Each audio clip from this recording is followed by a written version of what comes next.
All right, all right, all right. People are starting to come in. Give everybody a few minutes to assemble. It is right at 2 o'clock Eastern time.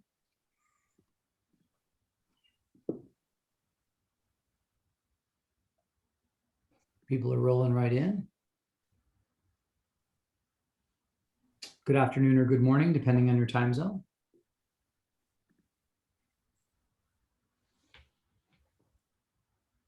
Good to see so many faces, both new and familiar ones.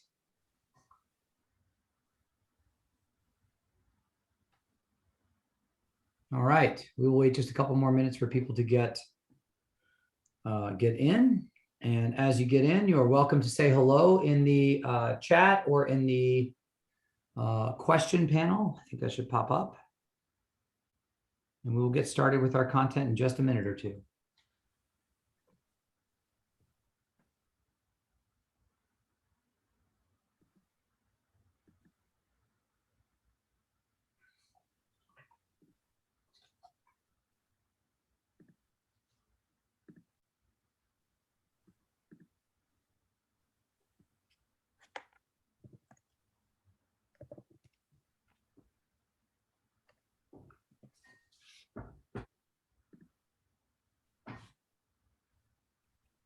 All right.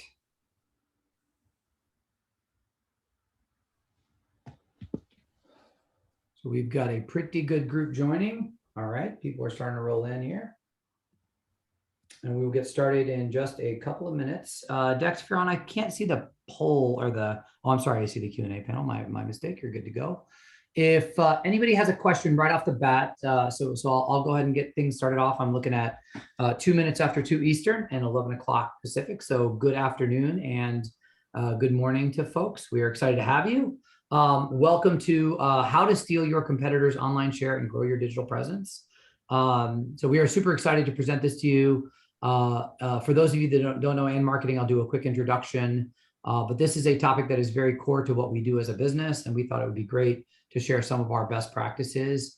And so I'd like to just first start off by saying this is not your typical webinar. So for anybody who has not attended an marketing webinar, we are pretty practical and we are highly interactive. So please be prepared to ask questions. You're welcome to ask questions in real time. If you want to do that, you can either throw them in the chat or you can put them in the Q&A panel, which should be at your panel bar. And we are very practical. So we like to give real advice on real projects about the real stuff that's happening. So ask real questions because our marketers are on the phone right now, and we are the ones who lead the teams that do the actual work. And so we want to be as practical as possible for all of you.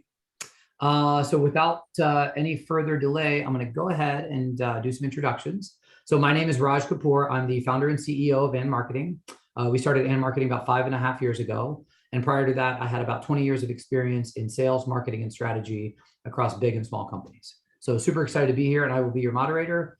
Next up is Paul Ferguson. He's our head of business intelligence and analytics. So Paul, you want to do a quick introduction of yourself?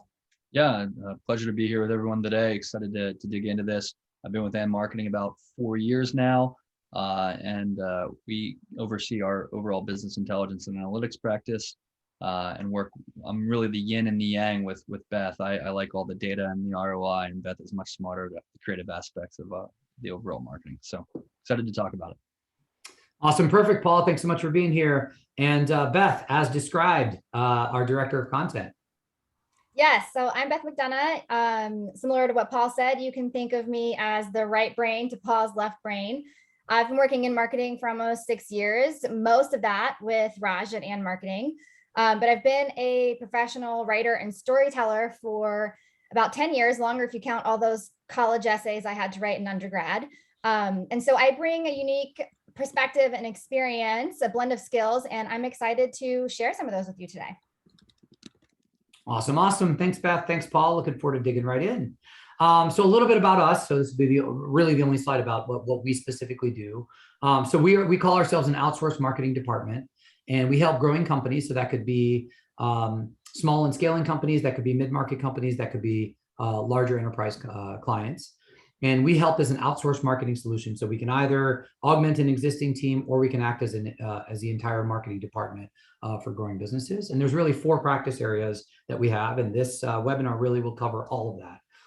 So the first one is marketing strategy and fractional CMOs. So our newest offering going into the end of 2022 and into 2023 is a fractional CMO offering where we pair clients with actual fractional CMOs who can act as a chief marketing officer for clients who may not have the budget or the desire to hire a full-time person.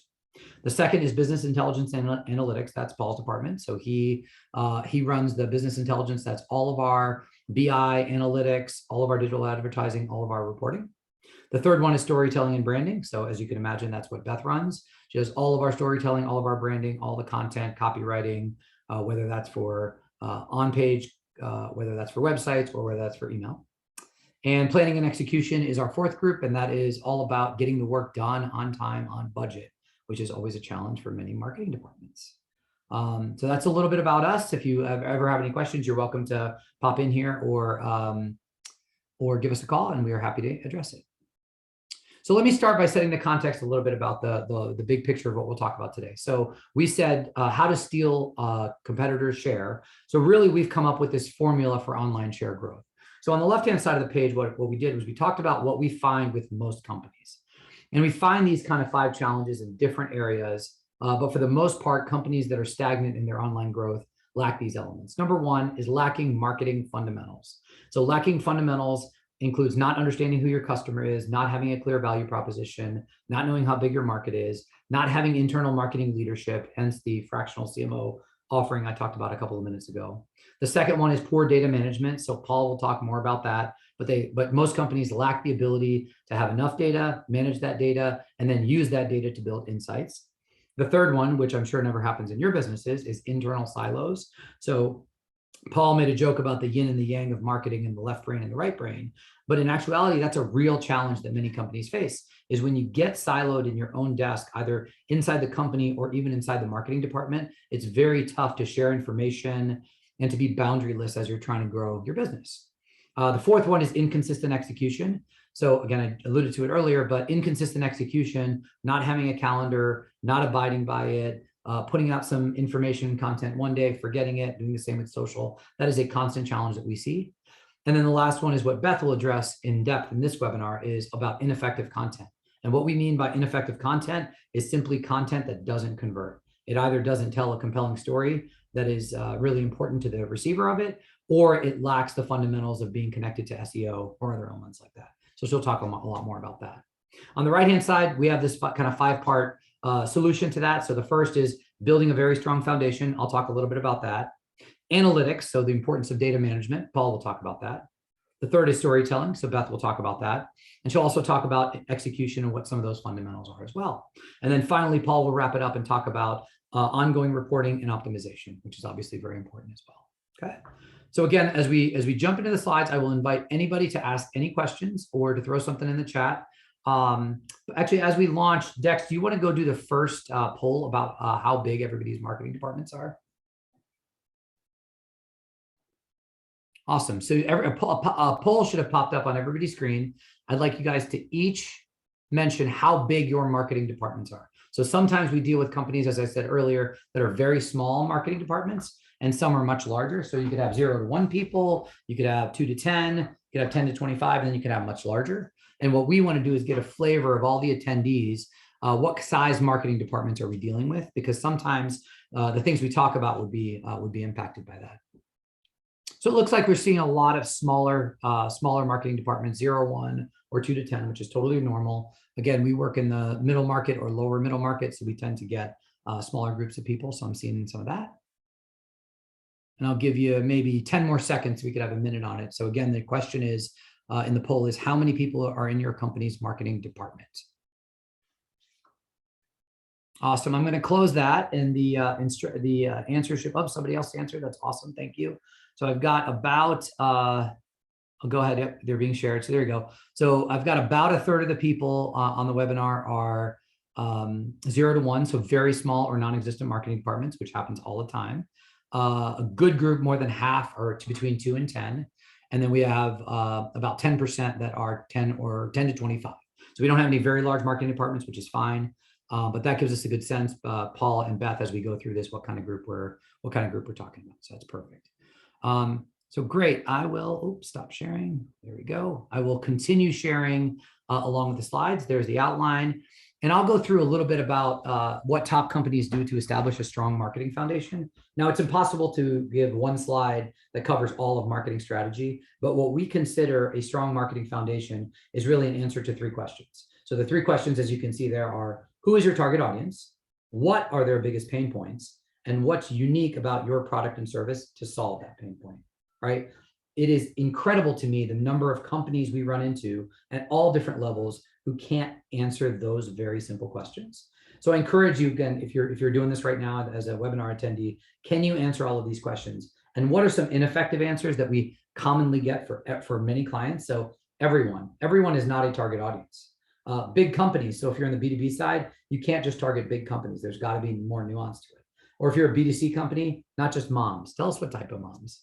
And so as you can see, the effective answers there are very specific decision maker personas. So instead of big companies, for example, who are the people within those big companies? What are their demographics? And then what are their psychographics? What do they think about? What are their pains? What are their challenges? Is it particular industries? And you can do that obviously on the B2C side. So not just moms, but maybe new moms with multiple kids who are working, right? That gets much more nuanced. And what are their challenges? They might be rushed for time. They might have too many priorities and those types of things, right? What are their biggest pain points? Well, again, ineffective answers are very surface level. They spend too much money on something, again, in a B2B situation, or they're thirsty, right? Everybody is thirsty. So you can't say that's a pain point. But what is a real pain point is that they might spend too much and they can't grow their business, or there might be some specific nuance of your customer persona or segment that you want to pursue. Another one we came up with for a recent client in the CPG industry is they don't have any joyful breaks in their busy days. So it takes them beyond just the surface level. What is their biggest pain point, and gets to something really specific and insightful. And then third is what's unique about your product. So you can't say you just have the best technology. You can't just say you have the lowest cost. You have to be, again, much more unique and nuanced, and make sure that it's something in the customer's eyes that's really important and truly unique, right? Because if you can take your biggest competitor and replace their name with yours, it's not really unique. So allowing customers to hit goals while staying on budget, that might be unique. Best coffee experience in town, that might be unique, right? So again, whether you're B2B, B2C, or something else, think about what that really looks like. Okay, so that's number 1. And now I'm going to hand it over to Paul to talk a little bit about a data-driven marketing strategy. And as I do that, and before you start, Paul, I will encourage anybody to pop a question into the Q&A poll, and that would be awesome to hear from people. Great. Thanks, Raj. As Raj was mentioning, in order to get all of that information and answer those key questions, you need to rely on your data. You've probably heard of the whole data-driven marketing strategy. It's quite the buzzword in the marketing world today. But did you know that 87% of all marketers say their data is their company's most underutilized asset? Companies, though they are becoming increasingly familiar with all their marketing data, they still don't know how to generally use it all and aggregate it all to generate greater insights and results. That being said, we are seeing a trend that people are starting to want to understand it more, and they want to make sure that they can utilize all the data at their disposal, because now more than ever, we have boatloads of data that we can access. So 64% of marketing executives strongly agree that the data-driven marketing is crucial in today's landscape. And more importantly, 40% of all those brands plan to increase their data-driven marketing budgets. We're starting to see this trend across all of our clients, as well as within the marketplace. So this is encouraging news for data geeks like myself. Perfect. Thanks, Paul. Mm-hmm. We're going to throw another poll up here. How data-driven are you? Are you data-driven enough? So Raj or Dex, if you could throw this poll up here, how many of these sources do you use when reviewing or developing your marketing framework or strategy? Please pick all that apply. We'll give everyone a couple minutes.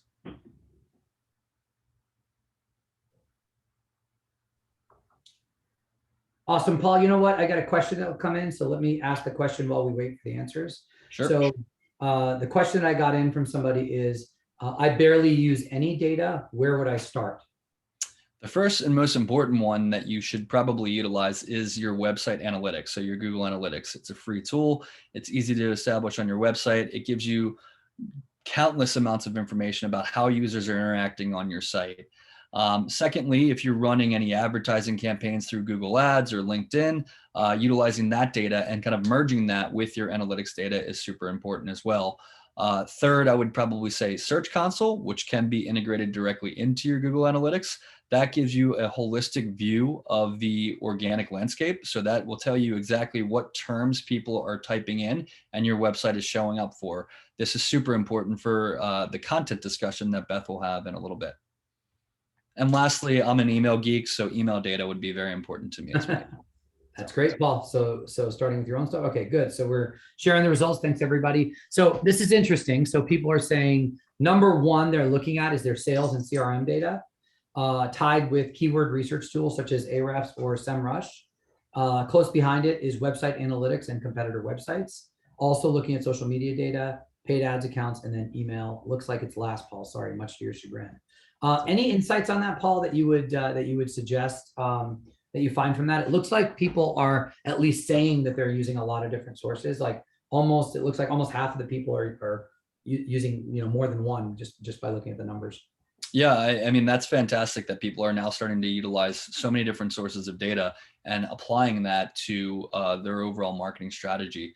The other thing that I'd say too is, how are you connecting all of that data? And we'll talk a little bit about that in a second, because the old way, it makes it very difficult. The new way and tying that to your strategy is very impactful. So we'll talk about that in a second, but this is encouraging that so many people are utilizing so much data. Awesome. Yeah, absolutely. Thanks. Oh, we did get a question. I'll let you go here and then I'll ask a specific question. So there's a lot on this chart, but this is the chart that we kind of utilize to answer business questions and then iterate and create our marketing strategy.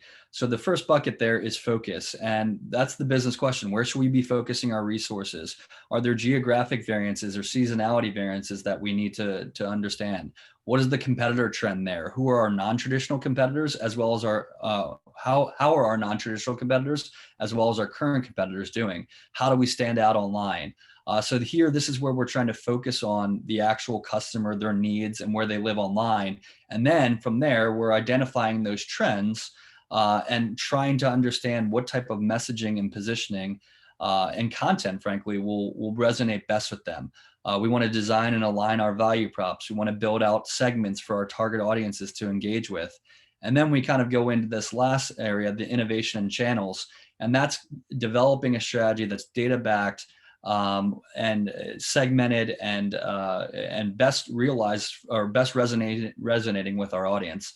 So here we're going to create, test, learn, and optimize on our strategy to continually get in front of our audience and get ahead of our overall competitors. That's awesome, Paul. Two questions that came in about this slide and the previous one. The first one is, how do I get access to my competitors' data?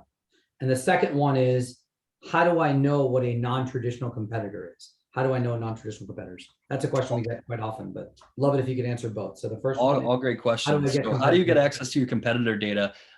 It's a little bit difficult to do so, but one of the tools that we use most is SEMrush. We are able to see how they're ranking organically, how their traffic breaks down. SimilarWeb is another tool for this as well. How their traffic breaks down. Is it mostly organic? Is it email? Is it paid? SEMrush allows us to see the advertising aspects of each competitor, what keywords they're bidding on, what type of messages are they pushing out through their ads. So that's really what we utilize from a competitor standpoint to see how they're going to the marketplace. SEMrush is great at understanding organically what keywords they're ranking for, but not only that, what content is ranking and getting the most traffic. So that's a very, very important tool for us in terms of our competitor views. And as in non-traditional competitors question, another great question.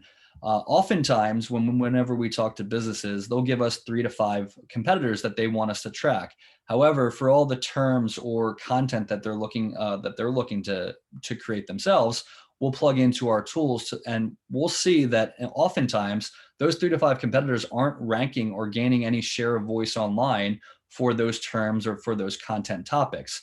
What those sites generally are what we call third-party referral sites or it could be a different competitor that they just didn't realize or didn't understand was taking up most of the online share. We call them non-traditional competitors. Under the old way, we can look at 3 to 5 competitors with our data gathering process. Under the new way, we can scale that out to hundreds of competitors and understand which ones are the easiest ones to kind of go after and beat out. Yeah, I would say maybe not the most insightful, but one of the most insightful things that come out of an analysis like this, Paul, is that when you can show actual data that says that these third-party sites or non-traditional competitors are often dominating the search for a particular term. So I can think of B2B and B2C examples where all the competitors that they gave us, if you add up all of their traffic, it is only a fraction of some large dominant sites that take up all of the keywords or all of the traffic around particular keywords. And so then the next strategy of that is find out what those websites are, partner with them, do PR with them, do paid advertising with them, because the effort that you put forth to get those larger amount of eyeballs is often worth it, sometimes cheaper, rather than investing in your own website or something like that if it has a fraction of the overall traffic. So I think that's great. So good question. Keep them coming, please. Great. Yeah, and Paul, go ahead. Keep going. So we've referenced the old way for gathering data, and most companies that we encounter have either insufficient data, it's misaligned, so it's not talking to one another. They have so much data they don't know where to start, so we call that paralysis, or they're just not even paying attention to their data. So prior to BI tools, all of this would kind of create file management nightmares. You'd have large files of just raw data. You'd have endless spreadsheets. You can kind of see how we export all data into spreadsheets. We got to have to combine those sheets. We got to create pivot tables and VLOOKUP formulas just so it all talks to one another. And when you have that much data within an Excel spreadsheet, you often crash, right? So you're really unable to see a holistic picture of your entire data efforts. And really the last thing that we see too is unsophisticated reporting. So very static reports that don't talk to various data sources and don't update either daily, hourly, weekly, whatever you, monthly, however you prefer. That's kind of the old way that we do data, or that companies do data. Tell us about the new way, Paul. The new way is utilizing business intelligence tools. So what we do is we have found ways to align multiple data sources. We've listed just 20 here. We aggregate and visualize that data, so it's very easy to uncover trends. Rather than using VLOOKUPs and scrolling through endless rows of spreadsheets, we build beautiful dashboards like the one you see on the left here that allows us to uncover trends, take that data and take those insights and actually make it actionable now. So we can save up to about 90% of time versus gathering, aligning, and comparing data and conducting that against the manual way. So these tools are free, which is great.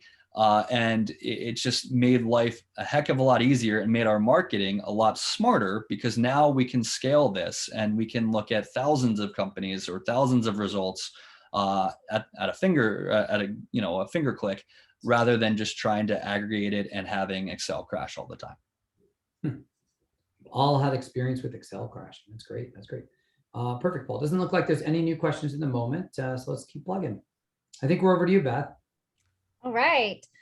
So now you have a solid foundation in place, right? So you know exactly who your target audience is, why they need your product or service, where they spend time online, thanks to all that data, who your competitors are, and why your business is unique from those competitors and can best serve your audience. But none of that means anything if you can't reach those people and create a meaningful connection with them. So the key to that connection is creating a strong and consistent messaging that's going to resonate with your audience, build their trust, and make you their go-to when they're ready to pull the trigger on a solution. And so you might think you have a strong identity and a unique messaging for your business, but just like Raj and Paul did with foundation and data, I'm going to tell you the mistakes I see companies make most often with their messaging. So the first is excessive self-promotion.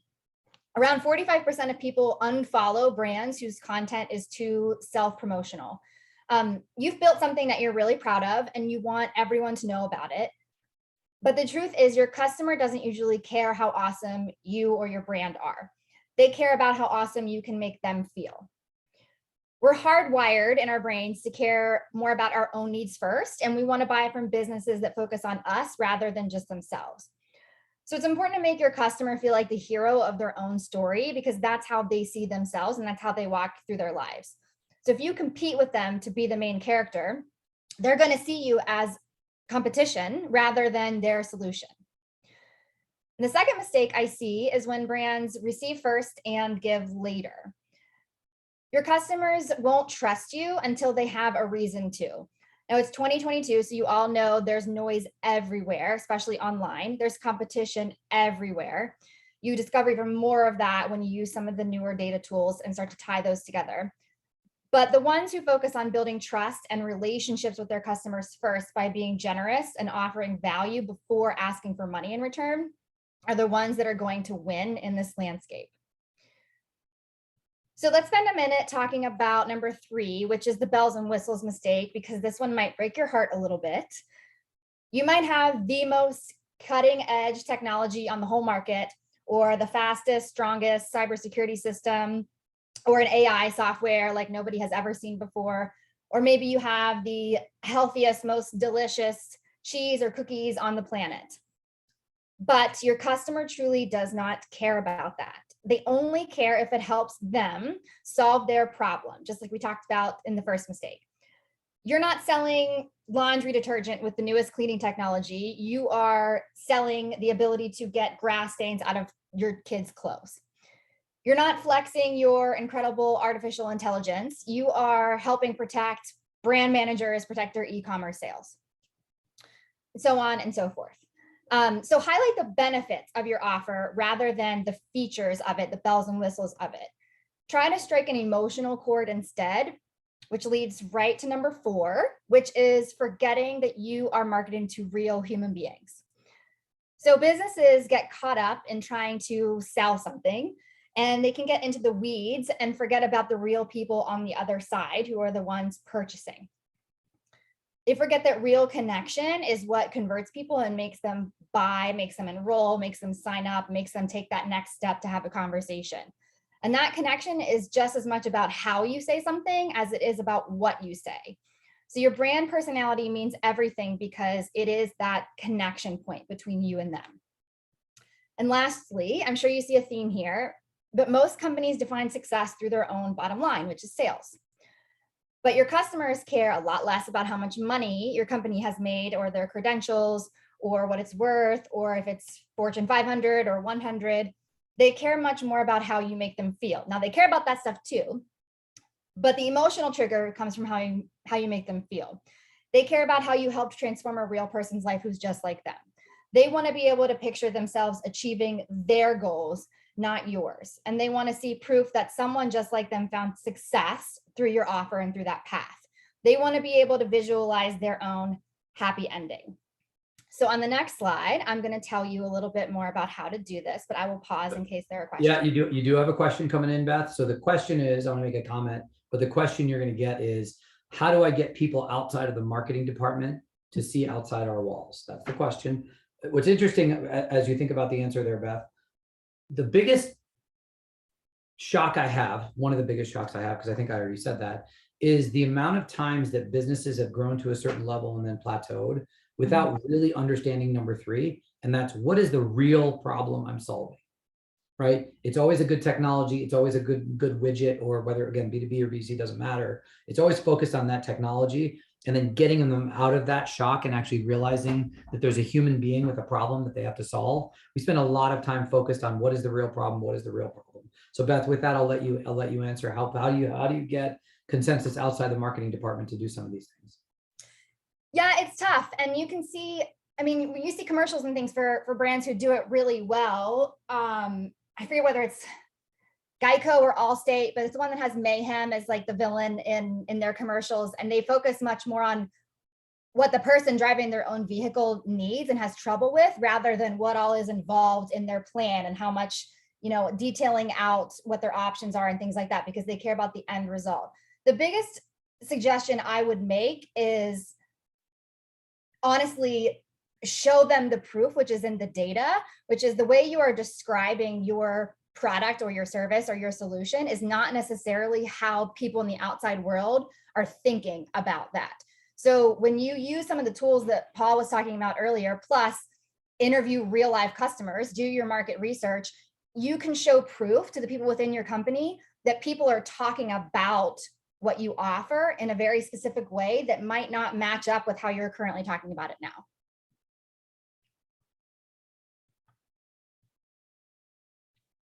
Great, Beth. Yeah, that's awesome. I would also add to that, run a low cost test, try something a little bit different that has different messaging and see if it works, because quite often they'll be surprised by the results, and the proof really, can be in the pudding there. Mm-hmm. Awesome. All right, so the answer to all this is effective storytelling. Now, the average time on a website is 10 to 15 seconds, and the average attention span is only 8 seconds now. And I believe that stat came from pre-COVID, so it's probably even shorter than it was in 2020. So if someone in your target audience doesn't see something that resonates with them in that 10 to 15 seconds max, you will lose them. Now, 8 seconds is the attention span of a goldfish, but humans are a little bit more complex than that. So you can capture their attention within those few seconds using the power of a compelling story. Now, stories spark an actual chemical reaction and response in our brains. So they grab our attention because they're exciting, because they elicit emotion, and because we become invested in a plot and in the outcome of a good story. So if you create a compelling brand narrative for your customer, who is the hero in this story, where you build their trust and make them feel something, you can start to build a long-term relationship where they keep coming back for more from you. So there are many ways to tell a compelling story, but here at AM Marketing, we adapt author turned marketer Donald Miller's version of the hero's journey, which is a template originally created and coined by Joseph Campbell way back when. So if you Google the hero's journey, you'll see lots of different versions. Some have several more steps than this, some have fewer steps, but the synopsis is: a hero faces a problem, is called on an adventure to solve it, and given a plan by a trusted guide, faces and overcomes that problem, and then comes home victorious and is transformed. And so if you're a literature nerd like me, I was an English major, those traditional epic works of literature like the Odyssey and Dante's Inferno immediately would come to your mind. And once you recognize and identify this framework, you will see it play out in almost every big blockbuster movie. Star Wars is, of course, one of the most prominent film series that follows this framework. Whether you are a fan of the original or the prequels or the sequels, they all follow it. So does Harry Potter, Lord of the Rings, Indiana Jones, The Matrix, if you like sci-fi. Even war movies follow it. Almost all Disney movies, from The Lion King to Moana, you name it. If it's not an indie film, it likely follows the hero's journey framework.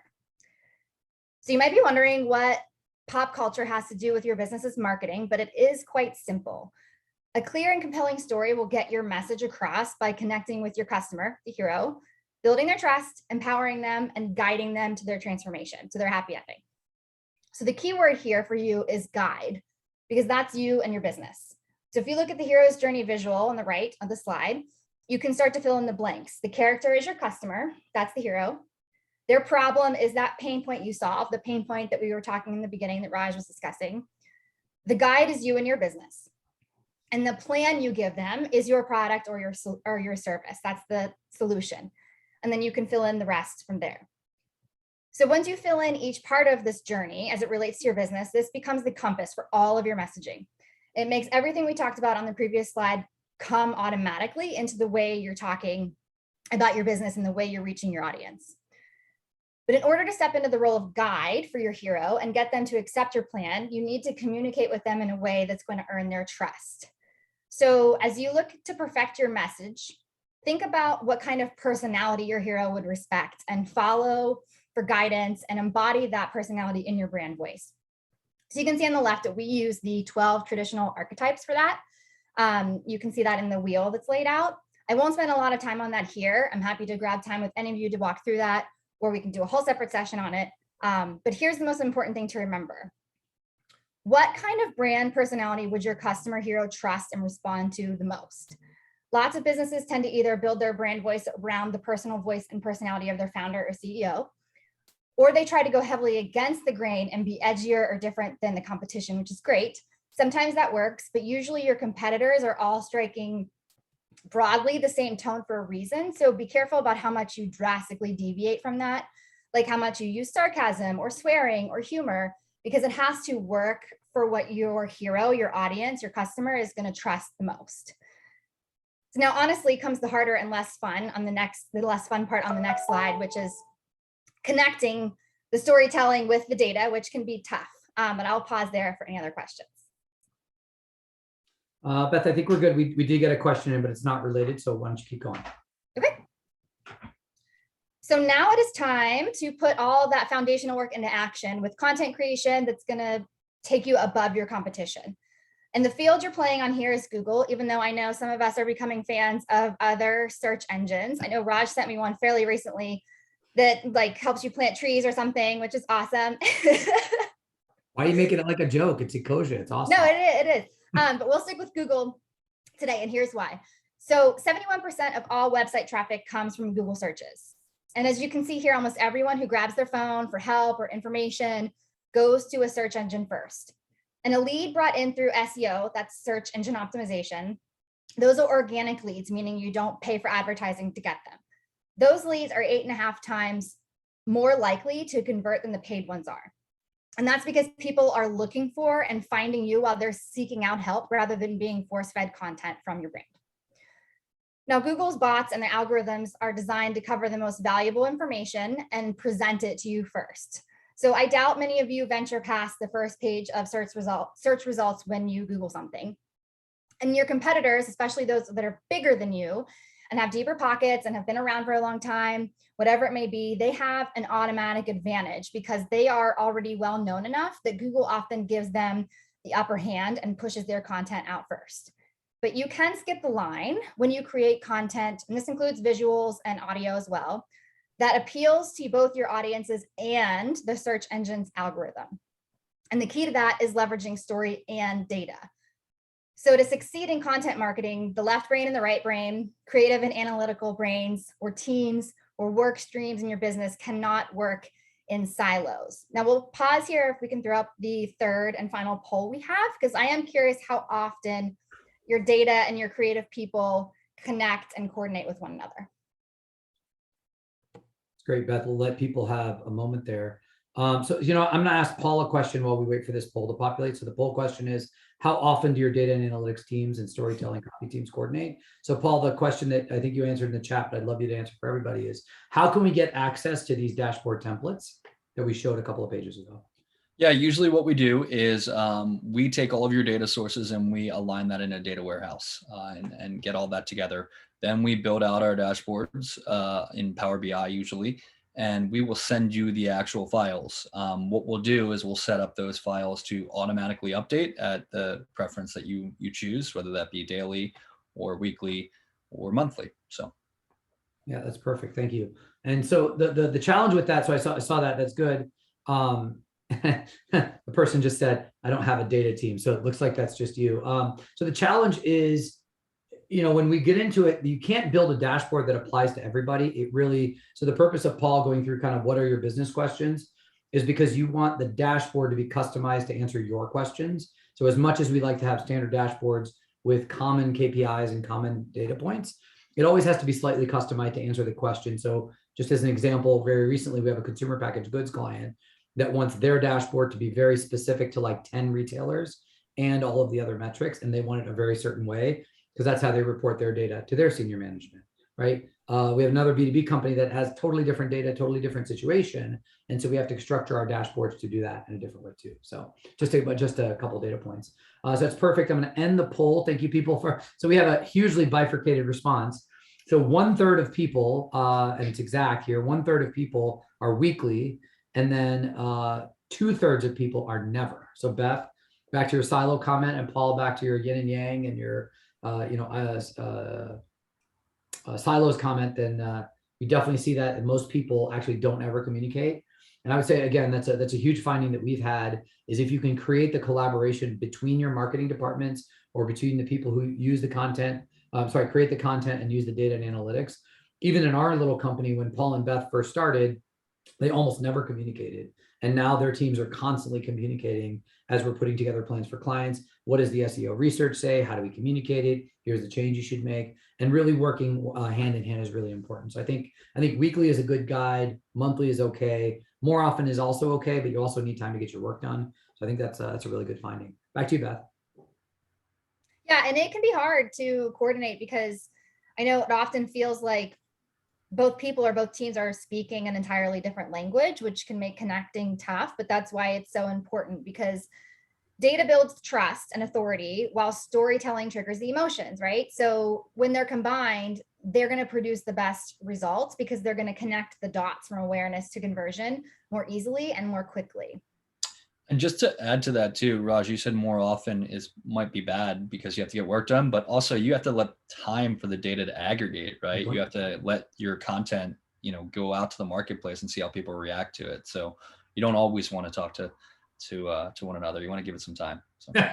Totally true. Totally true. And Beth will get annoyed by me. So sometimes we just ignore each other for a little bit and let things. There you go. There you go. And so few people can write well, right? Few people can write well with a specific strategy in mind, and even fewer people can do it well strategically and with sound data behind it. And you need that data to inform the story, add credibility, and empower you with making sure it's able to reach the right people. And need creative to infuse those things in a human way that doesn't feel forced or robotic. And so that's the magic of really strong content, really strong SEO, and the results of a strong relationship between data and creative. Yeah, absolutely. Absolutely. So now comes probably the least fun part for many marketers, because it's the heads down, build out the plan and execute the work part. And so that's taking everything we've talked about this entire session and putting it into practice consistently, purposely, and with strategic vision that measures towards your goals, right? So this is where a lot of businesses fall short, because you can get stuck in the implementation phase, like the planning phase, the research phase, the creative phase. That's really fun, but you don't set yourself up to succeed when you don't sort of put your heads down and crush the work and plan it out and execute it. So first, in order to do that, you need to use a marketing calendar as your single source of truth. All of your activities need to be inside this living document, and everything in there should be working towards your business goals, and the right people should have access to it. And you need metrics that are going to help you measure the success of every single thing that you're creating, every piece of content marketing activity. In a minute, Paul's going to talk a little bit more about that and optimizing it. But this calendar is going to be your GPS. So use it to organize and guide every single phase of planning, creating, publishing, distributing, and promoting everything via your website, social, email, everything. Ads. Keep your customer journey in mind when you're mapping out this content for the calendar. And you can do that by leveraging the sales funnel, right? Take a topic and you can repurpose it into multiple pieces that address the awareness and discovery phase, the educational phase, and the decision phase. So this approach will not only guide your hero to their happily ever after, right? But it also establishes longevity and solidifies your place as their constant go-to resource for solutions to their problems. And so track every single thing in this calendar, from the type of content to the keywords you're targeting, to the stats around those keywords, to your plan for repurposing and promoting it. And then here's arguably the most important part that gets skipped the most often.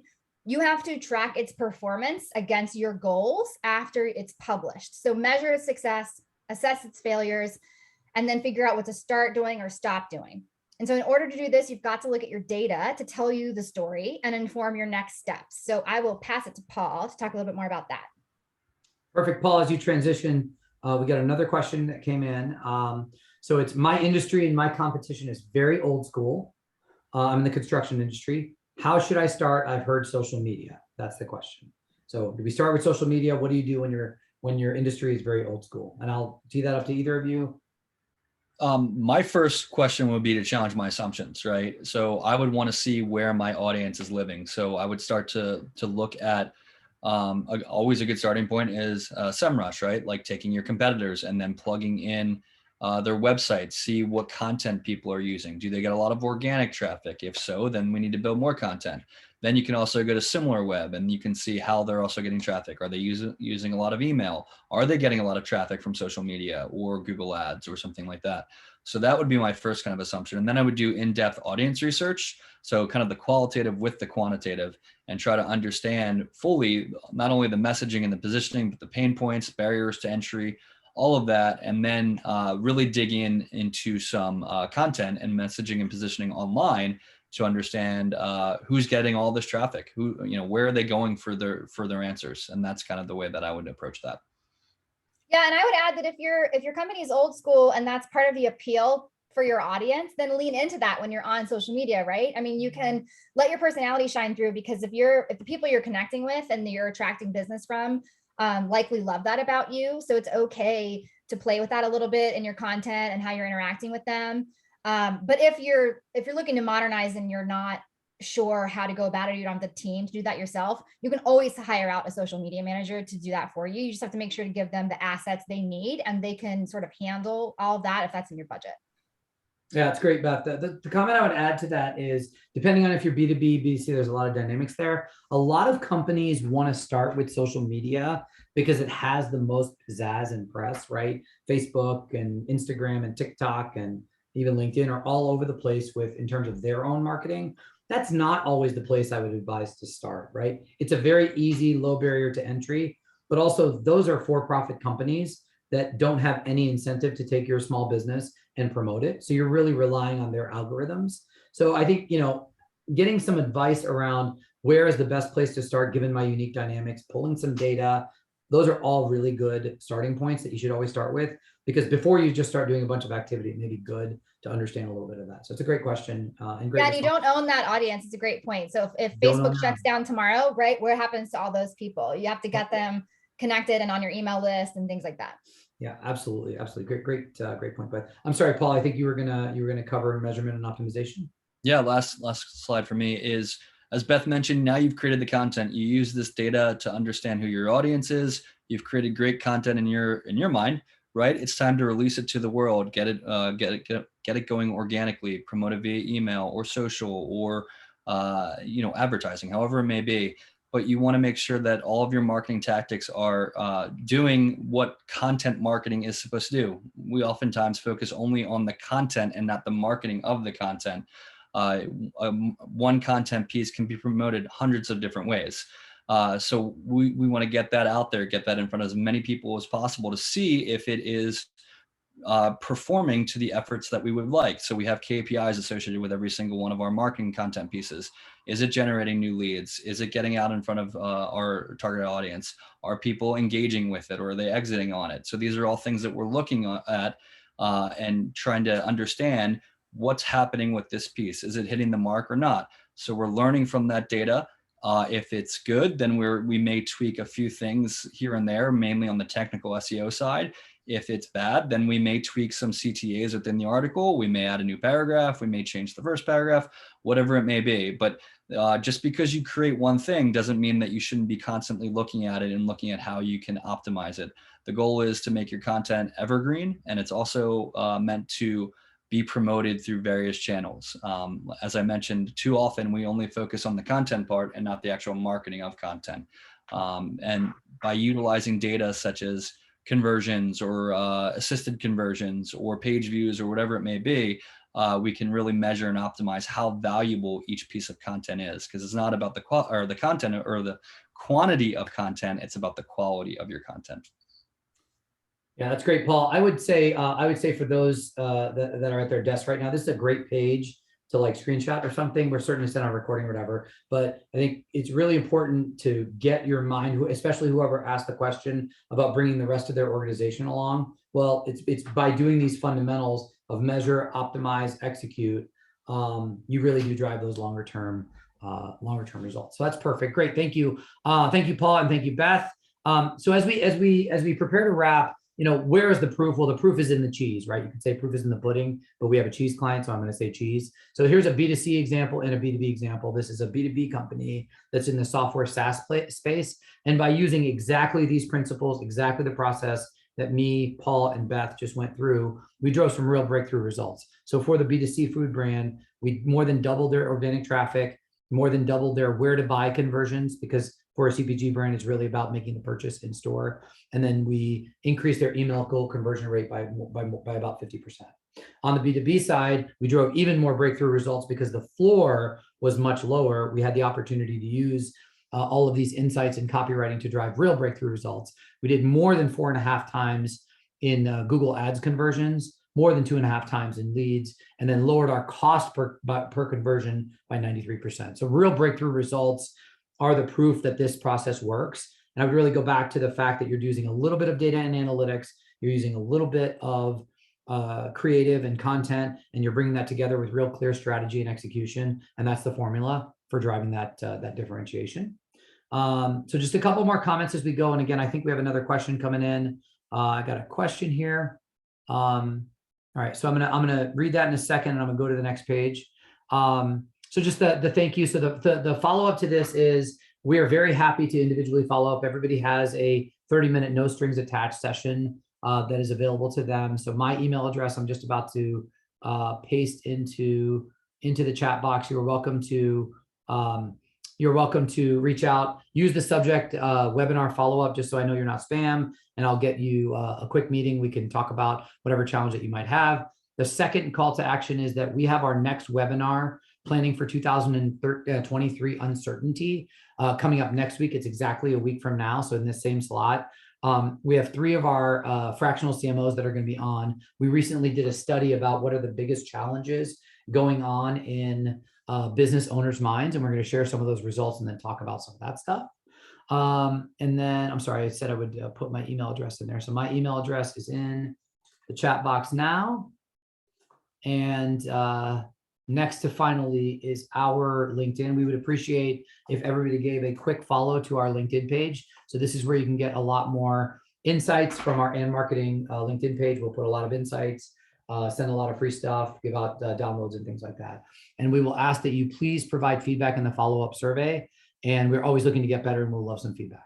So again, shoot me an email if you want to do any sort of follow-up on the webinar. The second one is please give us a follow on LinkedIn. And we are open to Q&A. And there's the information about next week's webinar about navigating uncertainty and planning for growth in 2023. Again, it's exactly a week from now, and the registration link is there. So now we are open for questions, and we're happy to stay on for a few minutes for any questions there might be. Okay, we got a good comment here. So it's on the topic of construction. Glad to hear the comment about social media being algorithm driven, and people don't own that audience. They're just living in a rental, but they think they own it. That's absolutely correct. There's another tip. So I think I know who sent this, but we help companies build their own audience using SMS texting. So there's a big trend, as we all know, as consumers towards texting and getting that information directly into somebody's phone. So depending on your business, that can be a really good solution as well. So thank you for that comment / question. That is totally appropriate. Again, we're happy to be on for any more questions that folks might have. We appreciate everybody's participation and staying till the end. And so we'll stay on for a few minutes if we want to. I would love some feedback as people are dropping on a scale of 1 to 10, 10 being super valuable, 1 being not valuable at all. I would love a comment in the chat or the question box with a rating in real time about how good and how valuable you thought this was to you in your day-to-day job. As people are leaving, any responses? All right, got an 8, got a 10, got a 9. That's good. That's good. All right, keep the feedback coming. Any other questions that we might have?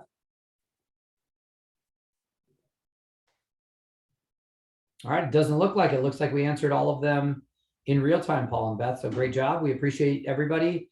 And thanks so much for logging in today. And we hope to be in touch with you online very soon. Thanks, everybody. Awesome. Thank you so much. Thanks, everybody.